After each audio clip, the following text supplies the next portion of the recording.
अस्सलाम वालेकुम फ्रेंड्स, उम्मीद है कि आप सब खैरियत से होंगे। तो फ्रेंड्स, आज मैं आप लोगों को जो रेमेडी बता रही हूँ ये नज़ले से मुतालिक है, यानी जिनको नज़ला ज़ुकाम होता है ये उनके लिए रेमेडी बहुत ज़बरदस्त है। रेमेडी जाने से पहले आप लोग हमारे चैनल को सब्सक्राइब कर लीजिए। तो फ्रेंड्स, इसके लिए आप लोगों ने 3 चीज़ें ले ली हैं। आप लोगों ने 1 चम्मच सौंफ ले लेनी है और आधा चम्मच लौंग का पाउडर या फिर साबित लौंग ले लेनी है। उसके बाद आप लोगों ने 2 कप पानी लेना है और उसको अच्छे तरीके से उबालना है। जब वो उबलना शुरू हो जाए तो उसमें आप लोगों ने सौंफ और लौंग डाल देनी है।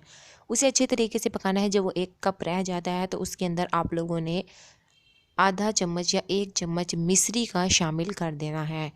उसके बाद आप लोगों ने उसको जिस तरह चाय पीते हैं इसी तरह आप लोगों ने इसको पीना है। दिन में आप लोगों ने इसे 2 बार पीना है और डेली बेसिस पर अगर आप इसे हफ्ते में 3-4 दफ़ा कर देते हैं तो आपका नज़ला ज़ुकाम ख़त्म हो जाएगा। वीडियो पसंद आती है तो लाइक शेयर लाजमी कीजिए। Thank you for watching my video.